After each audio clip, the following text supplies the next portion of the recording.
अस्सलामुअलैकुम, good morning, welcome to सुबह की सोच। उम्मीद करते हैं कि आप सब लोग ठीक होंगे। मैं हूं गजल अशरफ और मेरे साथ मौजूद हैं हसनैन लियाकत।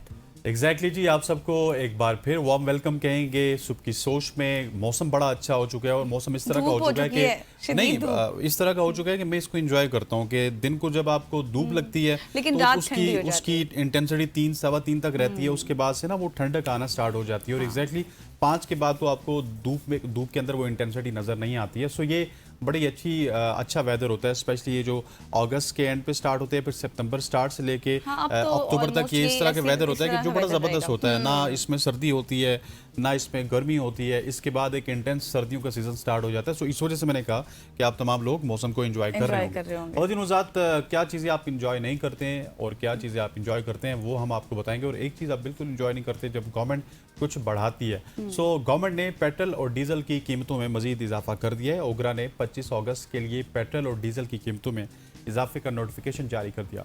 नोटिफिकेशन के मुताबिक पेट्रोल की कीमत में 39 पैसे फी लीटर जबकि डीजल की कीमत में ₹2.40 फी लीटर इजाफा किया गया। पेट्रोल की नई कीमत ₹341.98 फी लीटर जबकि डीजल की नई कीमत ₹370.69 फी लीटर मुकर्रर कर दी गई है।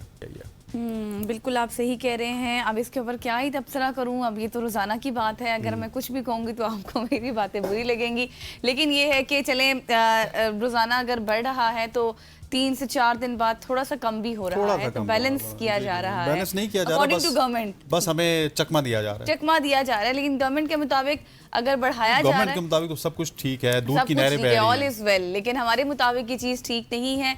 लेकिन अब आपने इसी के साथ गुजारा करना है, क्योंकि ये आलमी सतह पर जैसे गवर्नमेंट कहती है कि क्योंकि आप इस मुल्क में पैदा हुए हैं।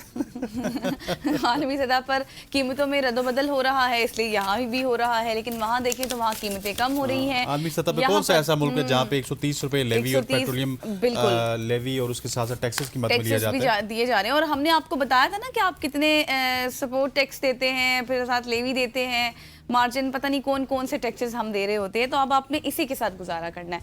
अब आगे बढ़ते हैं। कल भी हमने आपके साथ बात शेयर की थी हज के हवाले से कि आप रजिस्ट्रेशंस वगैरह करवा लें। लेकिन अब अगर मैं बात करूं उम्रा सीजन की पहली तिमाही के हवाले से, जिसमें 15.2 मिलियन अफराद ने उम्रा अदा किया है। सऊदी जर्नल अथॉरिटी बराए शुमारियात की जानिब से जारी एदाद-ओ-शुमार के मुताबिक अंदरूने मुल्क के उम्रा ज़ायरीन की तादाद 9.5 मिलियन रही है, जबकि उम्रा ज़ायरीन की मजमूई तादाद 1,52,33,767 तक जा पहुंची है। जर्नल अथॉरिटी बराए शुमारियात के मुताबिक इनमें मर्दों की तादाद 56.4% है और ख़वातीन का तनासुब 40.6% है, जबकि सऊदी मुतामरीन की तादाद 28.9% रिकॉर्ड की गई। और सऊदी वजारत हज उम्रा के मुताबिक उम्रा वीज़ों की इजरा की आखिरी तारीख 9 मार्च 2027 है। ज़ायरीन के सऊदी अरब में दाखिले की आखिरी तारीख 23 मार्च 2027 होगी। एग्जैक्टली उम्रे के हवाले से बड़ी इंटरेस्टिंग डिटेल्स हमारे सामने आई हैं और बहुत सारे लोगों ने, तकरीबन 15 मिलियन लोगों ने उम्रा किया। और ये पहली सहमाही की बात है। अगली सहमाही में, उससे अगली सहमाही में इसकी तादाद और भी बढ़ सकती है। और इसके हवाले से एक बहुत बड़ा हमने देखा है कि सऊदी गवर्नमेंट की जानिब से इंतज़ाम भी किया जाता है, फैसिलिटेट भी किया जाता है हाजियों को। और ये पूरे साल ये जो उम्रा के ज़ायरीन हैं और फिर हुज्जाज इकराम हैं, इसका सिलसिला मक्का मुकरमा और मदीना मुनव्वरा में जारी रहता है। और उसमें फिर बेहतरी भी आती है, साथ साथ वो सर्व भी कर रहे होते हैं उम्रा ज़ायरीन को, साथ साथ इस सारे निज़ाम को बेहतर करते हैं। अगर आज आपसे अगर पिछली नस्ल से पूछा जाए या फिर आप अगर 5-6 साल या फिर 10 साल पहले उम्रा करने गए थे या फिर हज करने गए थे तो आप वापस जाएंगे तो आपको बहुत सारी तब्दीलियां नज़र आएंगी, बहुत सारे नए रूल्स एंड रेगुलेशंस नज़र आएंगे और सबसे बढ़ के बहुत सारी आपको फैसिलिटीज़ बढ़ के नज़र आएंगी। तो ये तमाम तर क्रेडिट भी सऊदी हुकाम को जाता है कि वो इस तमाम तर निज़ाम को बड़ी अच्छे सिस्टम में चला रहे हैं और एक बड़ा ज़बरदस्त इको सिस्टम उन्होंने बिल्ड किया हुआ है। बहुत दिन रोज़ आगे बढ़ते और आगे बढ़ते हुए अब आपको क्रिकेट के मैदान से खबर देते हैं। ऑस्ट्रेलिया के खिलाफ टेस्ट सीरीज़ 1-1 से बराबर करने के बाद बांग्लादेश क्रिकेट टीम ने आईसीसी टेस्ट रैंकिंग में बड़ी छलांग लगाते हुए पाकिस्तान टीम को भी पीछे छोड़ दिया। वक्त यहाँ पे आ चुका है। बांग्लादेश ने ऑस्ट्रेलिया की तारीखी 2 टेस्ट मैचेस के दौरे के बाद आईसीसी टेस्ट टीम रैंकिंग में 3 दर्जे तरक्की करते हुए कैरियर की बेहतरीन 6ठी पोजीशन हासिल कर ली है। श्रीलंका के साथ साथ पाकिस्तान को भी पीछे छोड़ दिया। आईसीसी टेस्ट टीम रैंकिंग में बांग्लादेश 6ठे नंबर पर आ गया, जबकि श्रीलंका 7वें और हमारा अपना पाकिस्तान 8वें नंबर पर मौजूद है। ऑस्ट्रेलिया बदस्तूर पहली पोजीशन पर बराजमा है, जनूबी अफ्रीका दूसरे और न्यूजीलैंड तीसरे नंबर पर, भारत का चौथा, जबकि इंग्लैंड का 5वां नंबर है। और बांग्लादेश ने ऑस्ट्रेलिया के दौरे का आगाज पहले टेस्ट में मेज़बान टीम को 9 विकेट से तारीखी शिकस्त देकर किया था। ये ऑस्ट्रेलियन सरजमीन पर बांग्लादेश की पहली टेस्ट फतह थी। ताहम ऑस्ट्रेलिया ने दूसरे और आखिरी टेस्ट में शानदार कमबैक करते हुए बांग्लादेश को एक इनिंग्स और 51 रन से शिकस्त देकर सीरीज 1-1 से बराबर कर दी थी। दूसरी जानी पाकिस्तान को 3 मैचेस की सीरीज के पहले टेस्ट मैच में मेज़बान इंग्लैंड से बुरी तरह शिकस्त का सामना करना पड़ा था।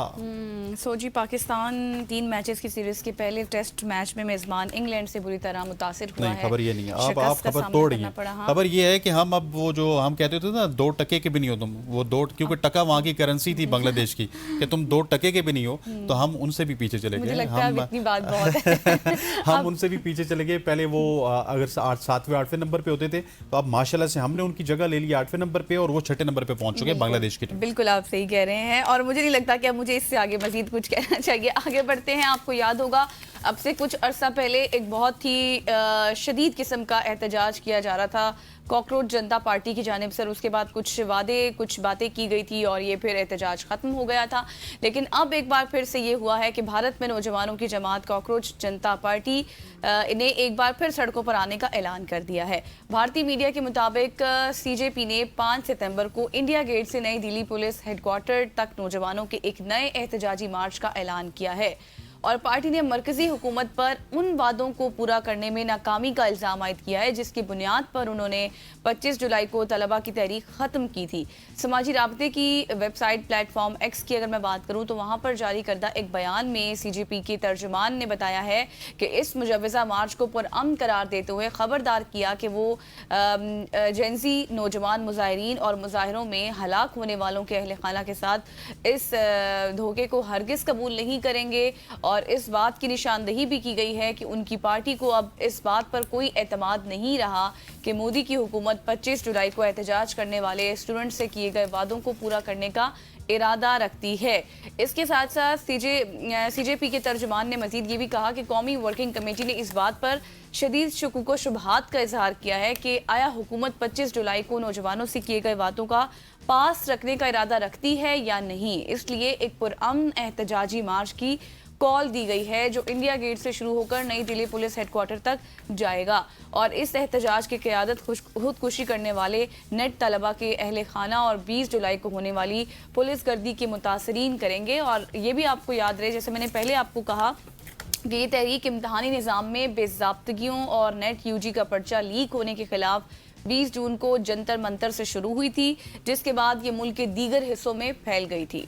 बिल्कुल, और ये तहरीक बड़ी ज़ोरों शोर से चली थी। जब ये चली थी तो उसने न्यू दिल्ली को एक हिला के रख दिया था और झंझोड़ के रख दिया था जो मोदी सरकार थी। अब ये वादों की तकमील के लिए निकलें।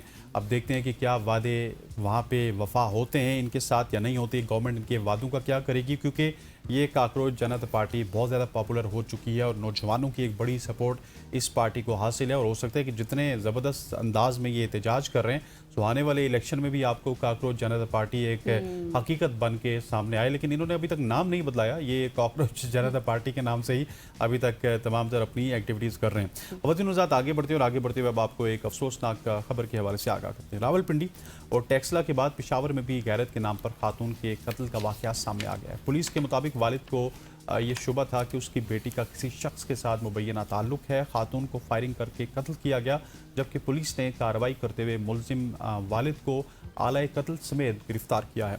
वाक़े का मुकदमा दर्ज करके मजीद तफ्तीश शुरू कर दी गई है। बिल्कुल जी, और ये बहुत ही एक अहम मामला है, उसी पर बात करने के लिए मोहम्मद तैयब साहब हमारे साथ मौजूद हैं, हमारे रिपोर्टर। तैयब, बताइएगा इस हवाले से क्या तफसीलात हैं?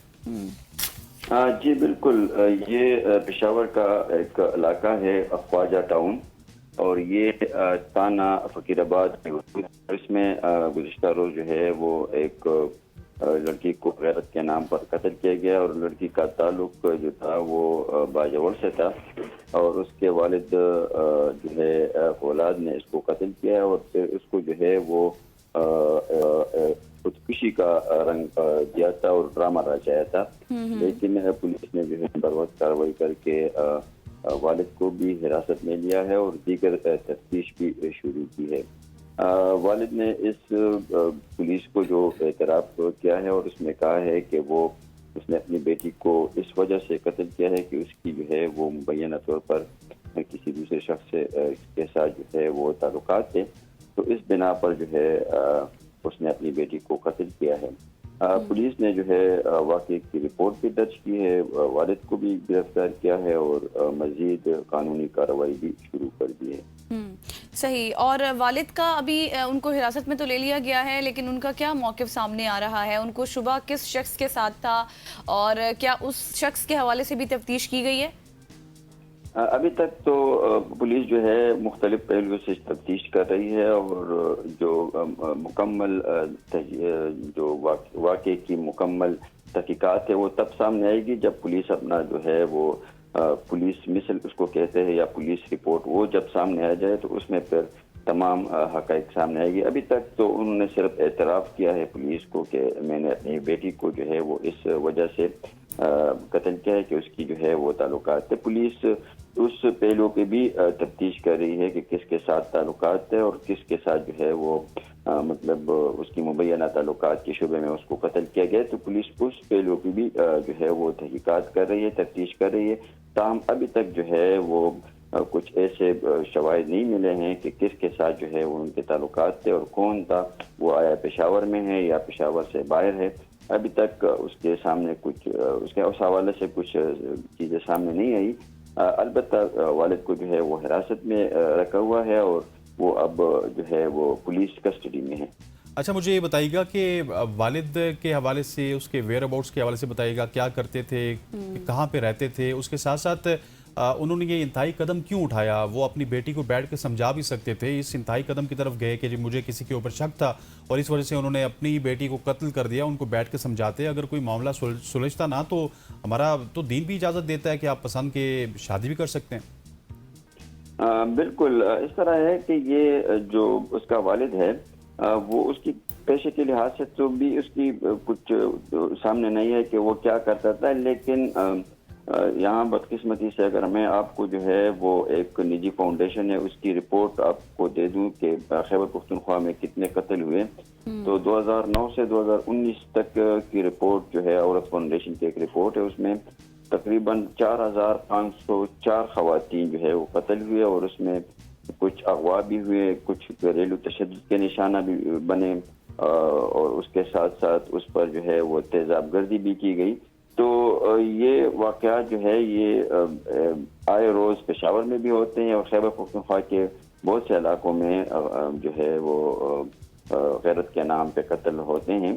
तो इसमें ज़्यादातर हम देख रहे हैं गुज़िश्ता कई सालों से, एक तो जो सोशल मीडिया का इस्तेमाल है ख़वातीन का और ख़ासकर जो नौजवान लड़कियां हैं उसकी, तो उस पर भी मुख्तलिफ उस हवाले से भी मुख्तलिफ चीज़ें सामने आ रही है और इसमें मुख्तलिफ लड़कियों को जो है वो निशाना बनाया गया है अपने घर की जानिब से, वालिदैन की जानिब से या रिश्तेदारों की जानिब से।